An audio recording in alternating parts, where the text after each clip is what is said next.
दुनिया भर के लोकतांत्रिक स्ट्रक्चर, डेमोक्रेसी, लोकतंत्र पर भरोसा रखने और मानने वाले लोगों और देश के लिए, दुनिया भर के लिए चिंताजनक खबर सर बांग्लादेश से। बहुत बहुत चिंता वाली खबर है। और जो खबर आ रही है तख्ता पलट की, देखिए ये कहाँ से शुरू हुआ मुद्दा और कितना बड़ा हो गया आरक्षण का ये मुद्दा।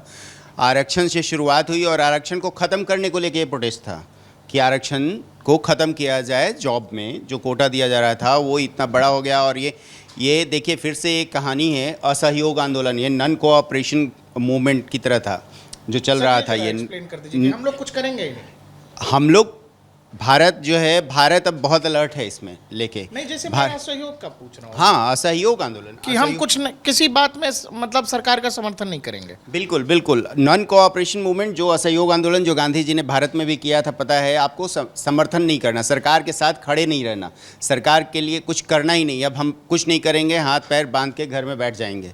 तो ये एक मूवमेंट था, एक प्रोटेस्ट का तरीका था जो इतना बड़ा हो गया। और इसमें सेना ने भी प्रोटेस्टर्स का साथ दिया है। सेना ने भी प्रोटेस्टर्स का साथ दिया है। कहीं ना कहीं सेना ने हाथ खड़े कर दिए कि नहीं, हम गोलियां नहीं चलाएंगे, हम उनको प्रोटेस्टर्स पे आंसू गैस नहीं चलाएंगे। तो क्या, एक तो ये भी देखना होगा कि क्या इसमें सेना का भी बहुत बड़ा रोल है। सेना क्या चाहती थी तख्ता पलट करके? क्या सेना खुद के कंट्रोल में देश को लेना चाहती है? ये एक भी बड़ा सवाल है। क्योंकि देखिए पाकिस्तान में हम लोगों ने हमेशा देखा है कि कैसे सेना तख्ता पलट करती है और ख़ुद काबिज हो जाती है सत्ता पे। तो बांग्लादेश में भी क्या सेना ये चाह रही थी? क्या सेना का ये वाला रोल भी देखने की ज़रूरत है। हालांकि अभी प्रेस कॉन्फ्रेंस करके सेना ने कहा है कि सभी राजनीतिक दलों को बुलाया है और वो देखेंगे कि कैसे सरकार का गठन होता है और कौन सी सरकार, राजनीतिक दल को वो लोग बिठाते हैं या खुद अपने कंट्रोल में रखते हैं देश को। ये देखने वाली बात होगी सबसे बड़ी बात। सर, इस पूरे मामले में जैसे एक बैकग्राउंडर भी है पूरी कहानी का कि अगर आप शेख हसीना की विदेश पॉलिसी देखेंगे पिछले कुछ सालों में, तो वो एक तरह से चीन के गोद में बैठी हुई थी। और अचानक कई सारी चीज़ें ऐसी हुई कि अमेरिका, आपको पता है कि दुनिया भर में अमेरिका चीन को परेशान करना चाहता है, या यूं कहें कि चीन के बढ़ते दखल से परेशान है अमेरिका। और एशिया रीजन में एक बड़ा अलाई उसका जो है वो ऑलरेडी जा चुका। हमने श्रीलंका की हालत देखी, हमने पाकिस्तान की हालत देखी। सर, इमरान सरकार गवर्नमेंट चीन के उसमें बैठे हुए थे, अब अमेरिका समर्थित गवर्नमेंट पाकिस्तान में चल रही है। लेकिन अब जो बांग्लादेश में हो रहा, मुझे लग रहा है यहाँ तो सब मिलके खेल रहे हैं। चीन भी खेल रहा है, अमेरिका भी खेल रहा है, जिसको जैसे खेलना है। बिल्कुल। इसका सबसे बड़ा कारण देखिए ये समझना चाहिए कि भारत इतना मजबूती से जो दुनिया के सामने आ रहा है और एक मजबूत देश के रूप में उभर रहा है, और जिस तरह से मोदी के नेतृत्व में भारत दुनिया पर परचम लहरा रहा है, वो एक बहुत बड़ा कारण है भारत को अस्थिर करने का। पूरी दुनिया पीछे पड़ी हुई है, अमेरिका हो चाहे चाइना हो, हर लोग। क्योंकि देखिए अगर आपका पड़ोसी, आपका पड़ोस में टर्बुलेंस रहेगा, पड़ोस देखिए पूरा पड़ोस आपका परेशान है अभी, बर्मा, बांग्लादेश, नेपाल। और चाइना तो चाहता ही है आपको कि आप अस्थिर रहें। श्रीलंका में अस्थिरता है ही, अफगानिस्तान, पाकिस्तान में। देखिए अगर हमारे दर्शक मैप देख रहे हैं, ये हाँ, मैं दिखा दे रहा हूँ आपको, बड़ा करिए ये मैप जब आप देखेंगे तो आपको ये समझ आएगा इस पूरे इलाके में इकलौता लोकतांत्रिक देश बचा है। बिल्कुल बिल्कुल, भारत ही बचा है। और दुनिया का सबसे बड़ा लोकतंत्र है, बढ़ता उभरता हुआ लोकतंत्र, ताकत, सैन्य शक्ति भी। लेकिन सर ये आसपास तो सारे हॉस्टाइल नेशन हैं आपके। बिल्कुल। तो मैं वही कह रहा था कि भारत को बिल्कुल अस्थिर करने का, जिस तरह से तेजी से अर्थव्यवस्था हो, सैन्य शक्ति हो, चाहे पॉलिटिकल पावर, कूटनीति में हो, भारत जिस तरह से आगे बढ़ रहा है, इसको अस्थिर करने का एक बहुत साजिश चल रही है, पूरी दुनिया मिल के कर रही है। और एक और बड़ा कारण देखिए, अभी जैसे बांग्लादेश में अभी ये कुछ दिन पहले ही बता रही थी शेख हसीना कि अमेरिका चाहता है कि बांग्लादेश को 2 टुकड़ों में बांटा जाए, उसको विभाजित किया जाए। चाइना तो पहले ही, हालांकि पहले गोद में बैठी हुई थी जैसा आप बता रहे हैं, लेकिन अभी कुछ समय से शेख हसीना का भारत के प्रति झुकाव था। अभी तीस्ता रिवर को लेके जो वो था, चाइना चाहता था कि उनको मिले वो काम डेवलपमेंट का, जो तीस्ता रिवर के दोनों किनारों पे डेवलपमेंट होना था वहाँ बांग्लादेश में, वो काम चाइना चाहता था उसके हाथ में आए। लेकिन शेख हसीना ने भारत को वो किया था, भारत के फेवर में वो काम दिया। बहुत सारी चीज़ें ऐसी हो रही थी और इसी कारण से शायद ऐसा लोग बता रहे हैं कि शेख हसीना वहाँ से आई होंगी तो भारत ही आई हैं। हालांकि अभी एक पुख्ता जानकारी नहीं है कि वो भारत आई हैं कि नहीं, और भारत क्या इस पचड़े में पड़ेगा, क्या उनको रख के, ये भी देखने वाली बात है कि वो करेगा। मुझे तो ये लग रहा है पचड़े में तो बिल्कुल पड़ेगा भारत, क्योंकि आपके पड़ोस की कहानी है। आप नहीं चाहोगे कि इसको अमेरिका हैंडल करे या चीन हैंडल करे। अगर आप ही का बनाया हुआ देश है ये, आपने ही बनाया है, तो ये तो आपकी जिम्मेदारी है कि अगर वहाँ कुछ भी बड़ा हो रहा है उसको किस तरह से मैनेज किया जाए, क्योंकि आप बिल्कुल नहीं चाहोगे कि वहाँ आईएसआई, सीआईए और चीनी एजेंसीज मिल करके खेलें वहाँ पर। बिल्कुल बिल्कुल कंट्रोल करने की कोशिश ज़रूर करेगा भारत, और इसलिए बॉर्डर पे बहुत अलर्ट जारी कर दिया गया है। बांग्लादेशी बॉर्डर पे पूरा अलर्ट है। और देखिए, पहले भी जो है वो दलाई लामा हो यहाँ पे रह रहे हैं। एक तीस्ता सी तलवार थी, वो जो बांग्लादेश की थी, जिन पे लोग लेखक, उनको रखा हुआ है भारत ने। तो कंट्रोल तो अपने हाथ में रखना ही चाहेगा, और पूरी नज़र ज़रूर बनाए हुए होगी भारत सरकार इस पे कि कहीं और से ये कंट्रोल ना हो, भारत का इसमें दखल रहे। सर एक चीज़ मैं समझना चाहता हूँ, जब आपके पड़ोसी देशों में इस तरह की चीज़ें होती हैं, हमें याद है जब श्रीलंका में जो कुछ हुआ था राजपक्षे सरकार के खिलाफ, तो हमें याद है कि बहुत सारे लोग हिंदुस्तान में जो ऐसी इच्छा रखते हैं कि इस तरह की एनआरकी, इस तरह का बवाल भारत की भी सड़कों पर देखा जाए, इस तरह की हिंसा भारत की भी सड़कों पर हो, वो लोग बड़े खुलेआम लोग लिख रहे हैं कि इस तरह से होना चाहिए। ये होता है लोकतंत्र, ये होती है जनता की ताकत। क्या आपको लगता है कि इन सब चीज़ों को देखने की या संभालने की सोचनी चाहिए भारत सरकार के स्तर पर भी, और भारत के लिहाज से आप इसको कितना गंभीर मान रहे हैं? नहीं, गंभीर तो विषय है ही। देखिए, भारत में भी मंडल के समय में आरक्षण को लेके ही लड़ाई हुई थी मंडल का, और बहुत बड़ा मूवमेंट था वो, आपने देखा तख्ता पलट वाला मूवमेंट था वो भी। सत्ता तो पलट गई थी, तख्ता पलट मतलब सेना नहीं यहाँ कंट्रोल कर पाती है, लेकिन सत्ता तो पलट जाती है, ऐसा नहीं, यहाँ पे भी इतिहास रहा है। और आरक्षण एक बहुत बड़ा मुद्दा अभी भी भारत में। हालत की वहाँ की प्रधानमंत्री को देश छोड़ना पड़े इस्तीफा दे करके, और सेना को बयान जारी पड़े, सत्ता पलट होना। देखिए, इसीलिए इसमें ये नहीं देखा जाना चाहिए कि बाकी देशों का जरूर इसमें इन्वॉल्वमेंट है। इतना बड़ा, देखिए, उस देश की जनता ये चाहेगी कि चलिए सत्ता पलट जाए, कोई और आ जाए जो हमारे फेवर में बात कर रहा हो, लेकिन उस देश के प्रधानमंत्री को अगर देश छोड़ के बाहर आना पड़ रहा है, तो इसीलिए ये बहुत गंभीर विषय है। और इसमें इस रूप में देखा जाना चाहिए कि इसमें किसी बाहरी देशों का हाथ जरूर है। और एक और चीज़ होता है ना संदीप सर, कि मान लीजिए अपने देश की 150 करोड़ आबादी है, तो 150 करोड़ आबादी नहीं उतरती है सड़कों पर। वो आबादी 10 लाख 5 लाख लोग भी उतर गए तो सड़कों पर दिखेंगे तो भीड़ बहुत ही दिखेगी, और इसको लोग देश का आंदोलन बना के प्रस्तुत कर देते हैं और देश की आवाज़ बताकर प्रस्तुत कर देते हैं।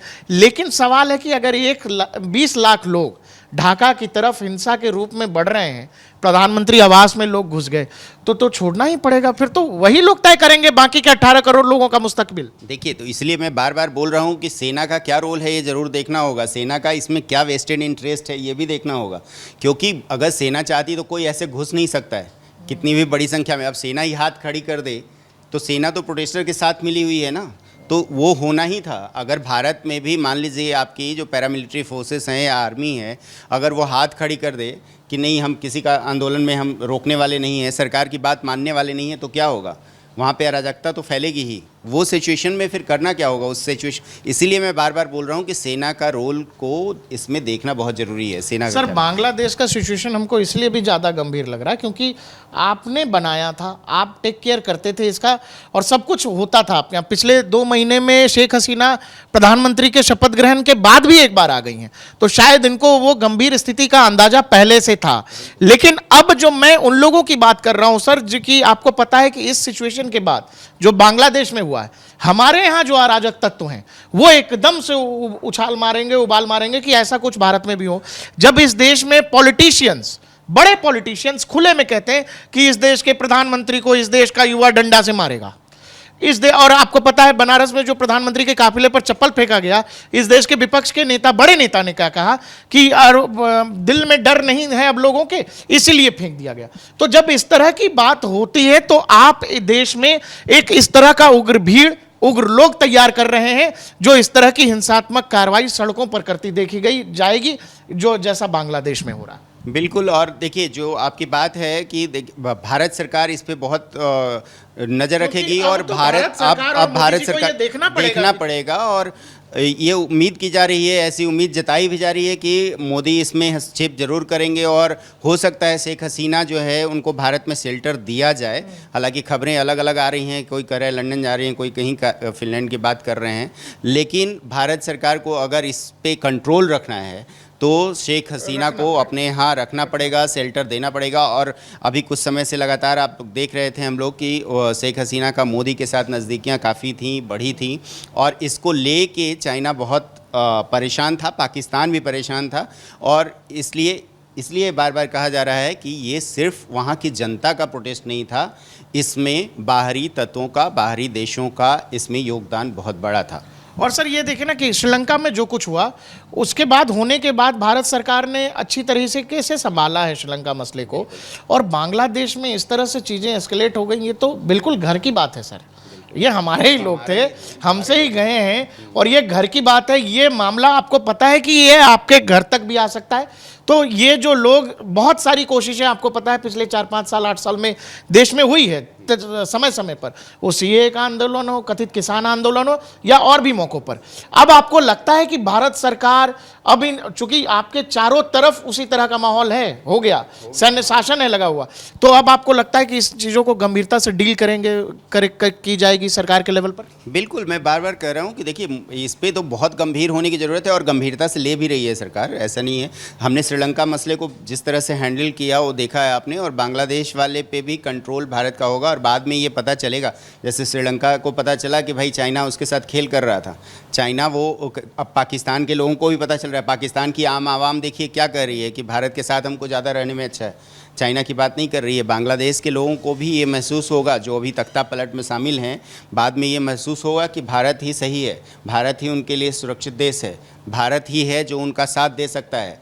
चाइना का हमेशा से साम्राज्यवादी नीति रहा है, वो हमेशा देखिए क्या करता है, वो लोन देता है, सस्ते में लोन भी नहीं देता है, सहयोग करता है, बाद में 10-15 साल बाद वो कहता है कि चलो अब नहीं लौटा पाओगे, अब हमको ये ज़मीन का हिस्सा दे दो, ये वाला मेरा हो गया। तो ये बातें अब धीरे धीरे समझ में आ गई, जैसे श्रीलंका को समझ में आ गई, पाकिस्तान के लोगों को समझ में आ रही है, बांग्लादेश को भी ये शेख हसीना को ये बात समझ में आ रही थी, इसीलिए उन्होंने तीस्ता रिवर वाला जो डेवलपमेंट प्रोजेक्ट है वो चाइना को नहीं दिया, वो भारत के साथ आई। लेकिन आम जनता को ये समझने में थोड़ा टाइम लगेगा, और आम जनता सिर्फ त्वरित फ़ायदे को देखती है, क्योंकि उसका निजी नुकसान जो ना हो, त्वरित क्या फ़ायदा हो रहा है उसके साथ जाती है, और उसके पीछे का खेल नहीं समझ पाती है। और सेना ने इसमें बहुत बड़ा रोल अदा किया है बाकी विदेशी ताकतों के साथ मिलकर। सर जब आप इस रीजन को देखेंगे पूरा का पूरा, तो मुझे तो ये लग रहा है कि जो भी ताकतें हैं, वो चाहे यूरोपीय ताकतें हों, अमेरिकी ताकत हो या चीन हो, जब आप भारतीय लोकसभा चुनाव 2024 को देखेंगे, सोरस ने कहा कि जी हम 800 बिलियन दे रहे हैं भारतीय चुनावों के लिए। तो जब आप ये सब देखोगे तो आपको समझ आएगा, और बावजूद इसके जिस सरकार को हटाने के लिए आपने इतना खर्च किया, इतनी कोशिशें की, बावजूद इसके वो सरकार जब चुन के आ गई, तो क्या आपको लग रहा है इसी वजह से भी क्या बांग्लादेश में कुछ जल्दी हो गया क्या? क्योंकि मुझे लग रहा है कि ये प्रयास तो इन जगहों के लिए नहीं है, ये प्रयास तो मुझे भारत के लिए लग रहा है। भारत के लिए, पूरी तरह से भारत के लिए है। और सोरोस जिनकी बात कर रहे हैं आप, वो लोकतांत्रिक कहने को कि लोकतांत्रिक ताकत को बढ़ाने के लिए, प्रमोट करने के लिए वो करते हैं, लेकिन वास्तविकता ये नहीं है। वास्तविकता ये है कि वो अपने हिसाब से देश को, किसी भी देश को चलाने के लिए, अपने विचारधारा को वहाँ पे लागू करवाने के लिए वो अपनी ताकत का इस्तेमाल करते हैं, फंड का इस्तेमाल करते हैं। और वो काम वो बांग्लादेश में भी बहुत समय से कर रहे थे, इंडिया में तो कर ही रहे थे। इंडिया ने भापा, इंडिया ने कई एजेंसियों को, एमनेस्टी इंटरनेशनल या ग्रीन पीस जैसे NGO को बैन भी किया, फोर्ड फाउंडेशन को बैन किया, FCRA पे रोक लगाई उनके। लेकिन बांग्लादेश बहुत सारे कारणों से, बहुत सारे देश ऐसा नहीं कर पाते, क्योंकि एक तरह से इन्वेस्टमेंट भी आता है, उनका रोजी रोटी चलता है उनके कई लोग, तो इसका फ़ायदा उठाते हैं सोरोस जैसे लोग और फोर्ड फाउंडेशन जैसे लोग। और वो पूरा का पूरा प्लान भारत को अस्थिर करने का है। ये पूरी तरह से चारों तरफ से अस्थिर करो कि वो परेशान हो भारत, और भारत जो आवाज़ उठा रहा है आज, अमेरिका के खिलाफ भी बोल पाता है, यूरोप के खिलाफ यूरोप में बैठ के उनको बता पाता है कि आपकी दोगली नीति जो है वो विश्व के लिए सही नहीं है, और आपके अपने फ़ायदे के लिए आप लोग सोचते हैं, किसी और के लिए नहीं। ऐसा कहने का जो अभी ताकत मिली है भारत को, जो एस जयशंकर वहाँ बैठ के बोल पाते हैं, ये सब देख के पूरी दुनिया हक्का बक्का है, और किसी भी तरीके से भारत को अस्थिर करने का पूरा प्रयास है, जो लोकसभा चुनाव में भी किया, लोकसभा चुनाव में बार बार पीएम मोदी ये बता रहे थे कि देखिए क्यों ज़रूरी है एक स्थिर सरकार होना, जो दुनिया की अभी हालत है उसमें स्थिर और मजबूत सरकार बहुत ज़रूरी है। और बहुत सारी ताकतें लगी हुई हैं कि भारत में स्थिर सरकार न बने, और उसका खामियाजा हम लोगों ने देखा रिजल्ट के तौर पे कि भारत में वो लोग बहुत हद तक कामयाब हुए इस करने में, इस स्थिति को कायम करने में। तो भारत को बहुत सतर्क रहने की ज़रूरत है, भारत के लोगों को बहुत सतर्क रहने की ज़रूरत है, भारत की आम जनता को ये समझने की ज़रूरत है कि क्या हो रहा है देश में और दुनिया में, ये बहुत ज़रूरी है। आप जब असम, बंगाल और बाकी देश के अलग अलग राज्यों में रोहिंग्या सुनेंगे, घुसपैठिए सुनेंगे, तब आपको इस सिचुएशन का अंदाजा होगा कि बांग्लादेश में आर्मी रूल होने का क्या मतलब है। भारत में घुसपैठ की समस्या बहुत गंभीर हो सकती है, यह हो सकता है एस्केलेट हो जाए मामला, आपके संभाले ना संभले और सिचुएशन उस लेवल तक चला जाए। भारत के लिहाज से बेहद गंभीर विषय है बांग्लादेश में सेना का हावी हो जाना, और भारत के भविष्य के लिए भी एक तरह का खतरा है। भारत सरकार और सबसे जरूरी आपको, हमको, सबको तैयार रहने की जरूरत है, समझने की जरूरत है।